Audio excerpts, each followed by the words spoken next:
This episode of the CyberWire is made possible in part by Flashpoint. Flashpoint is the globally trusted leader in actionable risk intelligence. Flashpoint helps organizations, including governments, commercial enterprises, and educational institutions, take rapid, decisive actions to protect their assets, people, and places from a variety of cyber and physical threats. Leading security practitioners, including physical and corporate security, cyber threat intelligence, vulnerability management, and vendor risk management teams, leverage Flashpoint intelligence every day to proactively reduce risk across their organization and stay ahead of the evolving threat landscape. Learn more at flashpoint.io.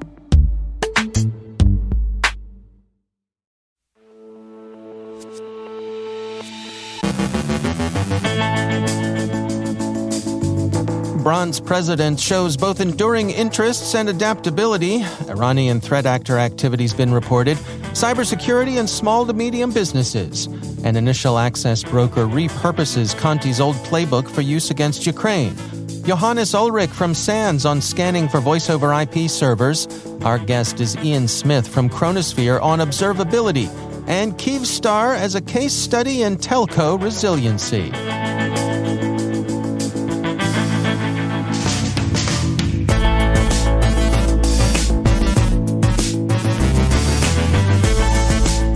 From the CyberWire studios at Data Tribe, I'm Dave Bittner with your CyberWire summary for Thursday, September 8th, 2022.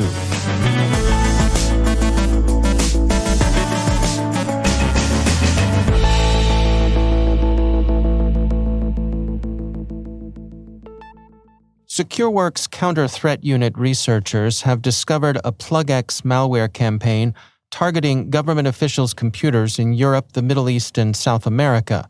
The malware is embedded in RAR archive files that require the user to click a Windows shortcut file. The decoy documents are political in nature, suggesting that the targets are all government officials.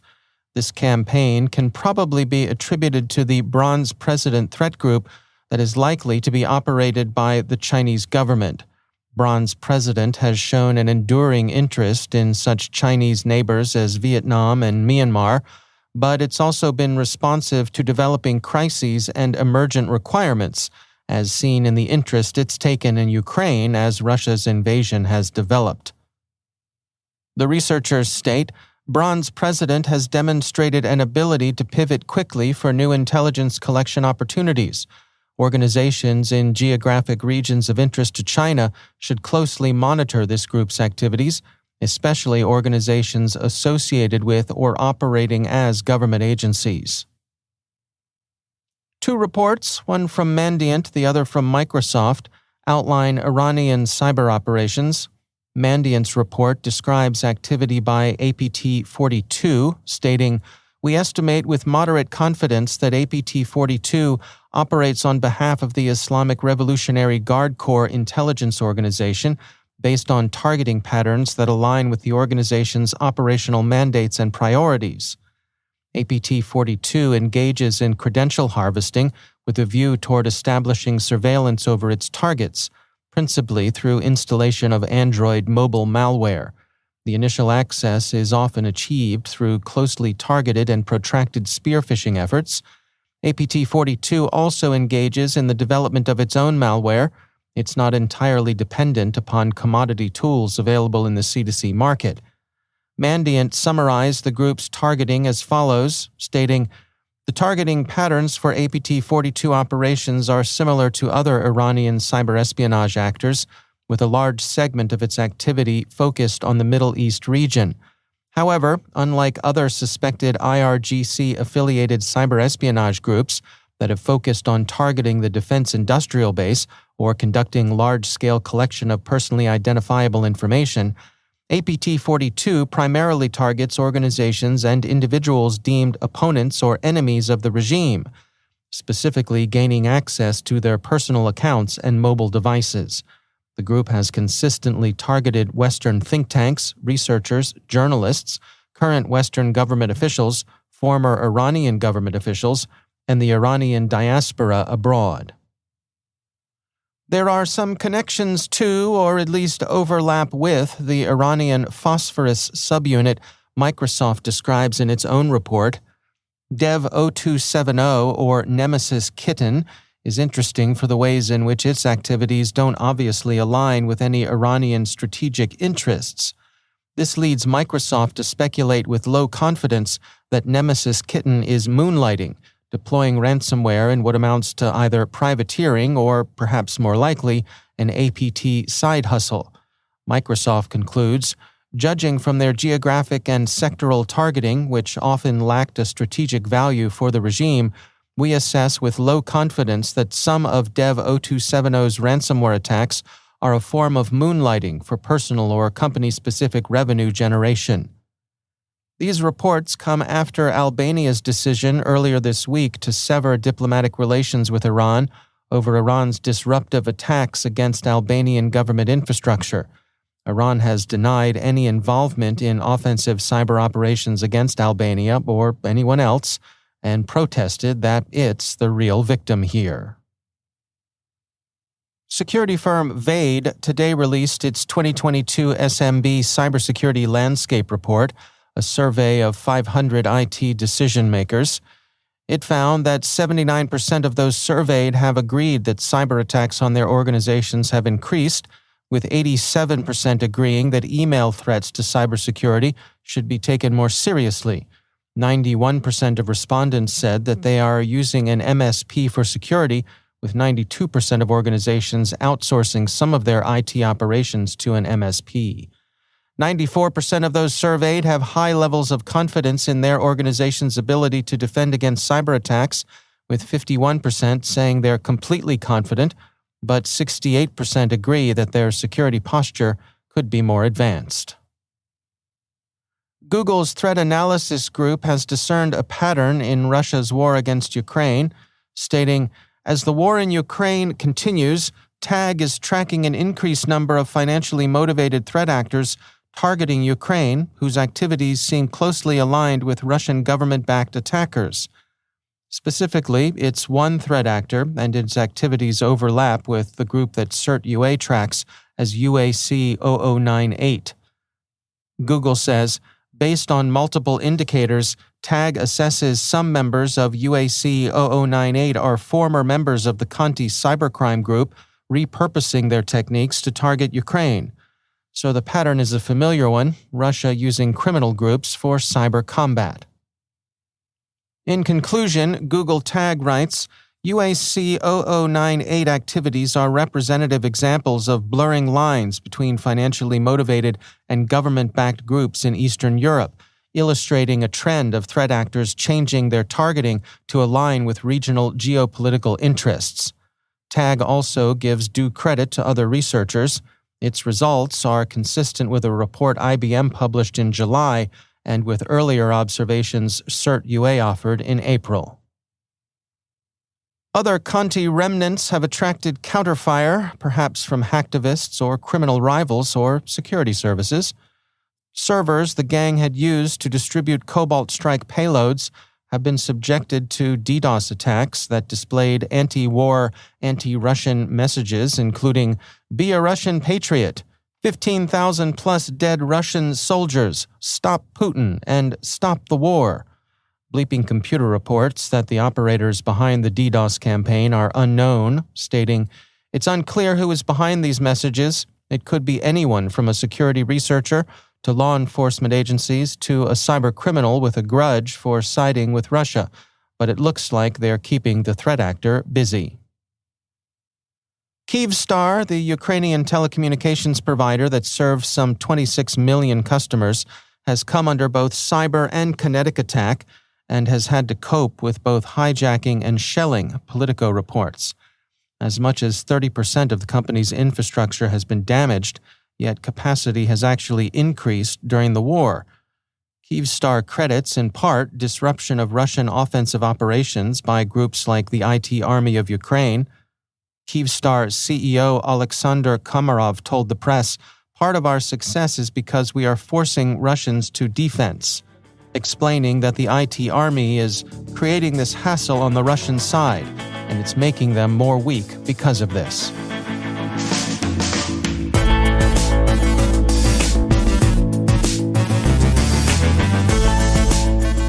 Coming up after the break, Johannes Ullrich from SANS on scanning for voice-over IP servers, and our guest Ian Smith from Chronosphere explains observability. Stick with us.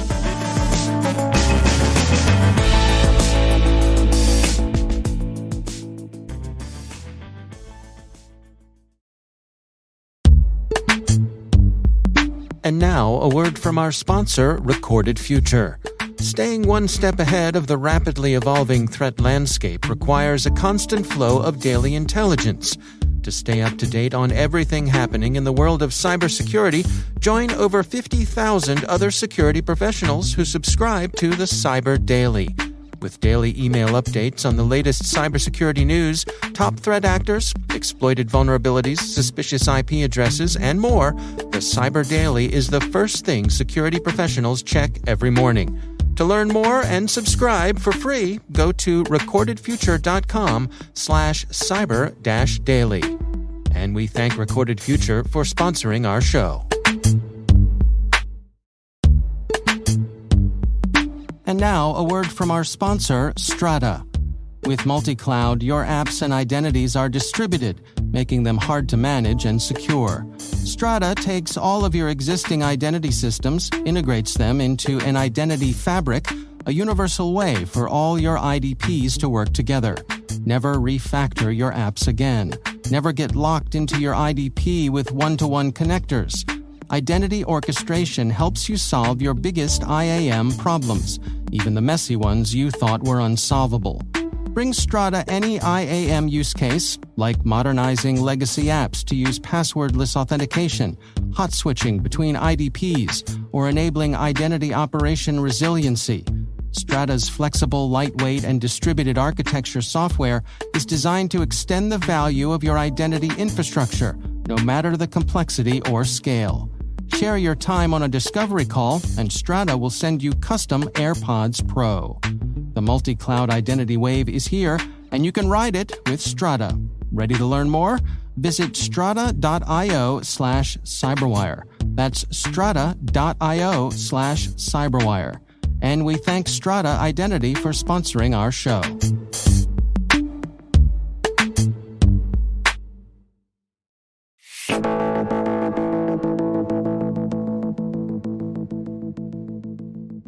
There is growing interest in cybersecurity in the notion of observability, being able to keep tabs on what your systems are doing, being aware when things go wrong, and finding problems in order to fix them.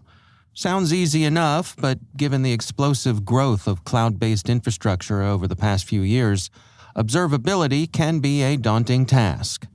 For a better understanding of what exactly observability is, I reached out to Ian Smith, Field CTO at Chronosphere. Generally collecting a lot of information about the way your applications are performing and also the underlying infrastructure. So it's particularly relevant for companies who are building and operating their own software to serve their customers, whether they be commercial customers or general consumers. And so the ability to collect that information, interpret it, visualize it, and also alert on it so that you can, for example, react to, let's say, an incident where you have a bad performance issue affecting a lot of your customers, or maybe you're looking at things from a longer-term perspective of you need to understand capacity planning so you can plan out, say, your infrastructural rollouts as your business continues to grow. Can you give us some use case examples here? I mean, how do folks actually go about implementing this? Sure. Yeah, so a common approach is to have various sets of data. So commonly, people might be familiar with metrics, so numbers about performance, how much CPU am I using, how much memory is being used, how fast is my application responding. You also have logs, the individual things that might be happening inside those applications, things happening at the network level. And then also traces are starting to become a lot more prevalent as well, particularly in distributed environments where you may be moving from, say, service-orientated architecture into something more akin to cloud native, where you have a lot of microservices that are all backing one user experience. So, for example, you logging in, you need to understand what are all the dependencies, what are all the databases, what are all the different services that might lead to that simple interaction of you logging into your internet banking. And you can imagine for someone like an internet bank, if there was a performance problem where, say, a large portion of their customers were having difficulties logging in or were experiencing slow performance, you want to be able to use the observability data and the tooling that you have with that data to understand why and how to resolve it. Perhaps, what caused it in the first place? Was it a bad deployment? Was it an issue with maybe my underlying provider, like an AWS or GCP? And then also when you apply a fix, being confident that you actually resolve the issue as well. Yeah, that's interesting. So, I can imagine that, if you have a customer who's having performance issues, you coming to them and saying, we've detected there's an issue here and we're working on it, rather than waiting for them to come to you. That's a good thing in the relationship. Correct. And then obviously it sort of feeds into the overall reliability and, whether you're meeting expectations of the customer. So if you are particularly a SaaS vendor in today's world, you're providing your software as a service, whether it be to individual consumers or to businesses themselves, you need to be reliable. Everyone thinks about SLAs, everyone thinks about uptime. And so being able to provide that reliability and convincingly back that up and be proactive can really be very business impacting. And how does an observability platform, get its hooks into the system that it's integrated with? Yeah, it's a great question. So in the past, this would have been very much a manual effort. I mentioned before, logging. You think about the developer just writing code and manually just logging out particular things and thinking about those individually as they go along. Just like with the advancements in, say, middleware, where you have libraries and packages. Those libraries and packages will have come with, additional pieces of what we call instrumentation. So the generation of new data. For example, if you're using a database package, as you generate a new database query, maybe it's automatically logged. Maybe it automatically counts the number of queries that you're making and makes that data available. And of course, it depends on what you're using and so forth. But the industry in general has been moving towards adoption of open standards, where there's sort of a consistency about the instrumentation of the data as much as possible. And you're less reliant on perhaps the observability solution to have a very strong opinion on generating that data itself. So if we maybe use an example, APM solutions, which are a form of observability solution that became very popular in, say, the mid 2000s, they generated all of the data for you. They basically said, hey, take this little application, put it next to your application, and it will figure out what to collect for you, and we'll present that data to you in a way that we believe is the best. In today's world, what we're really seeing is, just like a lot of open source adoption, there are open source standards for this data collection where you can say, okay, well, I'm going to use something like OpenTelemetry, and it's going to be very consistent. It's going to generate the data. And then I, as an engineering organization, can pick and choose where to send that data based off which solution gives me the most value out of that data. And I'm also owning that instrumentation. If I make changes to it, if I enhance it, I'm not doing this for one particular solution. I'm doing it for any solution I may choose to put that data into. And so there's a greater sense of ownership and a greater flexibility for engineering organizations today as compared to what has traditionally happened in monitoring and observability. That's Ian Smith from Chronosphere.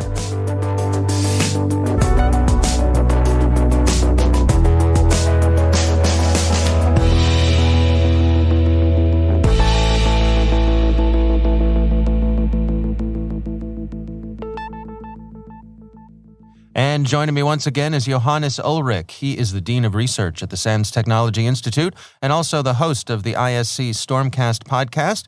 Johannes, always great to welcome you back. Thanks for having me again, Dave. So we are talking today about voice over IP servers. What's the latest here? What have you been looking into? Well, I have actually ignored it for a long time. I used to run sort of on my voice over IP phones here in the office, but lately everybody has unlimited free calls on their cell phone, so why bother, basically.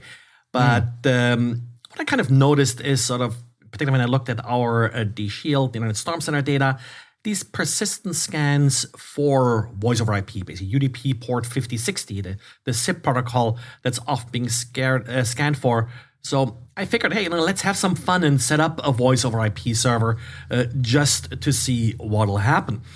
And you couldn't help yourself, could you? I couldn't help myself. No. Those poor kids scanning. I can't. I have to give them something back for all their effort. Sure. And so basically, just what's going to happen there? And it was really amazing. I set up a voice over IP server. I didn't really configure it, so you couldn't really do anything with it. It didn't have like an uplink connectivity, so you couldn't really make phone calls with it. But immediately the number of scans kind of exploded that I had, sort of from like, and I looked at a little bit of larger network here, but from like, 50 or so an hour, it went all the way up to 500, 5,000 scans an hour that hit that server. And what was sort of interesting, there were sort of two types of attacks. Some just tried to make phone calls. And that sort of showed us a little bit why people are still scanning for it.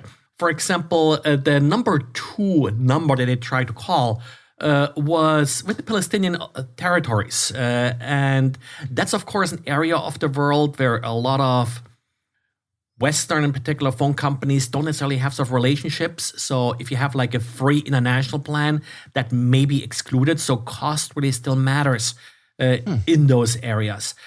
So that was one number. And then, of course, if it's Palestinians, the next number up was Chicago. That's, I guess, the Palestine of US. Or Right. That's then scammers, most likely, because these are the other people that really matter. They don't really care about the cost necessarily, but they're caring about getting kicked off different voice over IP services. Because people complain about scammers, and then a voice over IP service that hosts a lot of scammers is getting a bad reputation with phone companies, not just getting problems, getting service at a reasonable price. So by just using compromised voice over IP servers, they get some anonymity, first of all. And then, of course, if they get kicked off one, well, apparently there are plenty others out there that they can use. So those are kind of the two big motivations here. And just to put in perspective, like I mentioned, how the number of scans went up, I also looked at password brute forcing. When they're trying to use your voice over IP server, they're trying to basically register their extension with your voice over IP server. And typically need using a password. There were about 20 million attempts during the 2 days where I ran these experiments. So Wow. It's a huge amount of attacks there. Of course, once they register their extension, then they're also able to impersonate your organization. Because now, as far as caller ID is concerned, they're using your phone number to originate the call from. And that, of course, makes them appear as coming from your organization, which can be used then also for more sophisticated attacks like social engineering. If you get a call now from your network security department, caller ID checks out on your internal voice over IP system, well, you may actually give them your password. Right. What do you make of how the scans exploded that way? I mean, does that, in my mind, that indicates that somebody was sharing this somewhere? Like, hey, everybody, we got a hot one. Or is there anything to that line of thinking or not? That's possible. What I really more think is that once I started sending responses back, now these particular actors just kept sending follow-up requests. And since it's all UDP, it's very fast. So you don't really need a lot of system, a big botnet or so to send 20 million attempts. I see. Okay. So what are your recommendations here for folks who are running their own voice over IP server? What kind of stuff should they make sure they're doing? Well, definitely make sure it's secure, that password brute forcing. Monitor if new extensions are being registered. They typically use sort of what I would consider default extensions like 100 and 101, I think, was another very common one that they used. So they may more be looking for unused or sort of idle voice over IP servers, which is another big problem. We often have these devices being set up and, hey, they sound like a great idea for a while. And then you realize, hey, it's not really worth the trouble to maintaining it. So you forget about it, but you never really turn it off. That's a common problem in security, this sort of inventory and sort of these ghost devices you have sort of haunt your network for years after they have no longer been used. All right. Well, it's interesting stuff. Johannes Ullrich, thanks for joining us. Thank you.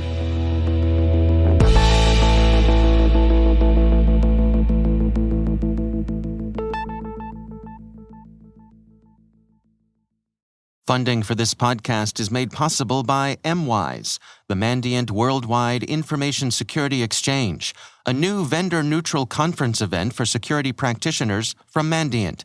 Gather intel and learn best practices from security experts. October 18th through the 20th in Washington, D.C., or online. Learn more at mwise.mandiant.com.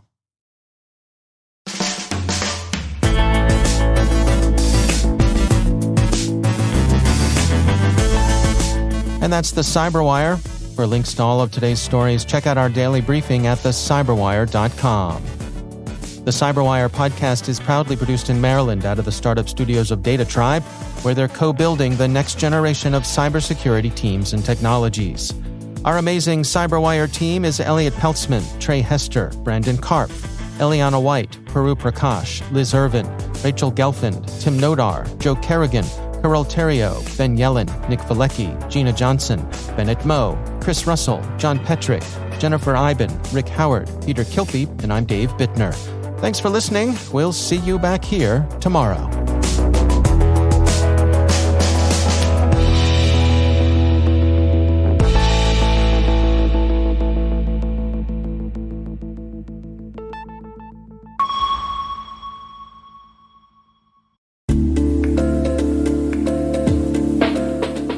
Hi, this is Jen Iben.